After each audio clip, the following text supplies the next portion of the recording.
নেপালের তিব্বত সীমান্তবর্তী রাসুয়া জেলায় ভয়াবহ আকস্মিক বন্যায় বাড়ছে নিহতের সংখ্যা। বন্যার ৪৮ ঘন্টা পেরিয়ে গেলেও এখনও নিখোঁজ রয়েছেন শত শত মানুষ। এই বন্যায় নেপালের পাশাপাশি চীনের স্বায়ত্তশাসিত অঞ্চল তিব্বতও ব্যাপক ক্ষতিগ্রস্ত হয়েছে।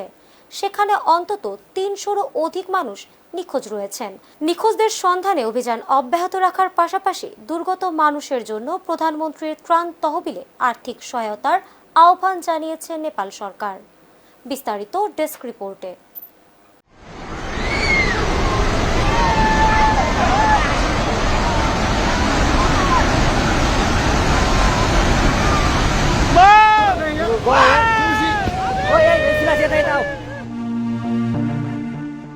মুহূর্তের মধ্যে ওলটপালট হয়ে গেল সবকিছু। চোখের পলকে বিলীন হয়ে গেল আস্ত একটা শহর। তাসের ঘরের মতো ভেসে গেল শত শত বাড়ি আর গাড়ি। চারদিকে শুধু ধ্বংসস্তূপ আর নিখোঁজ হাজারো মানুষের আর্তনাদ। নেপালে হঠাৎ ধেয়ে আসা এই ভয়াবহ আকস্মিক বন্যা দেখে পুরো বিশ্ব আজ স্তব্ধ।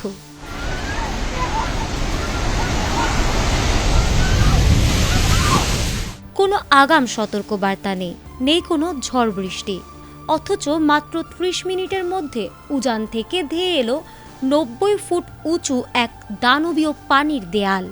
নদী উপচে চোখের পলকে সব শেষ। এই অবিশ্বাস্য তাণ্ডব দেখে সবার মনে একটাই প্রশ্ন, এই বন্যা কি আসলেই স্বাভাবিক কোনো প্রাকৃতিক দুর্যোগ, নাকি এর পেছনে লুকিয়ে আছে অন্য কোনো গল্প?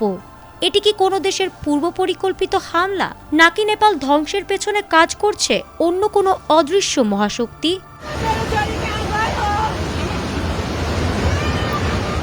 চারদিকে এমন রহস্যের মাঝেই অবশেষে বিজ্ঞানীদের অনুসন্ধানে বেরিয়ে এলো আসল চাঞ্চল্যকর তথ্য। আধুনিক জেনারেল হাসপাতাল ও উন্নত প্রযুক্তি এবং অভিজ্ঞ চিকিৎসক দলের নিরলস প্রচেষ্টায় আমরা আছি আপনার পাশে। ডেল্টা হাসপাতাল, মায়ের মতোই যত্নশীল। না, এটি কোনো মানুষের তৈরি পরিকল্পনা বা মহাশক্তির কৃত্রিম হামলা নয়। এর পেছনে রয়েছে প্রকৃতির ওপর মানুষের করা নির্মম অত্যাচারের প্রতিশোধ।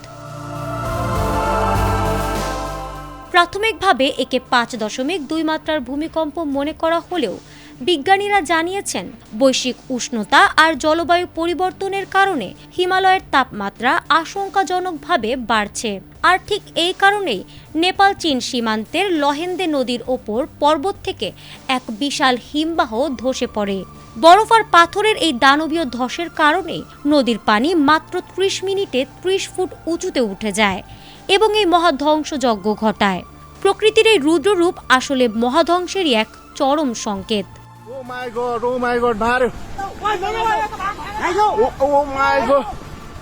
এই আকস্মিক বন্যায় নেপালে এখন পর্যন্ত অন্তত ১৬২ জনের মরদেহ উদ্ধার করা হয়েছে। তবে সবচেয়ে বড় শঙ্কা তৈরি হয়েছে নিখোঁজদের নিয়ে।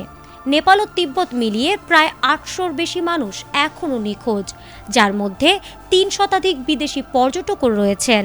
তিমুরে বাজার এলাকা এখন মাটির নিচে। কাস্টমস পয়েন্টে দাঁড়িয়ে থাকা ৩ শতাধিক পণ্যবাহী ট্রাক তাসের ঘরের মতো ভেসে গেছে। রাসুয়া ও ধাদিং জেলা এখন শুধুই কাদার স্তূপ। বিজ্ঞানীরা সতর্ক করেছেন, শঙ্কা এখানেই শেষ নয়। বৈশ্বিক উষ্ণতা বৃদ্ধির কারণে হিমালয় অঞ্চলের বরফ দ্রুত গলছে, ফলে পাহাড়ি হ্রদগুলো যে কোনো সময় ভেঙে পড়ে আবারও এমন আকস্মিক বন্যা ঘটাতে পারে। পাহাড়ে জমে থাকা কাদার স্তর ও আলগা পাথর সামান্য বৃষ্টিতে নতুন করে ভূমিধস নামাতে পারে, যা পুরো অঞ্চলের জন্য বড় বিপদের সংকেত। ফারহানা হক, ATN বাংলা।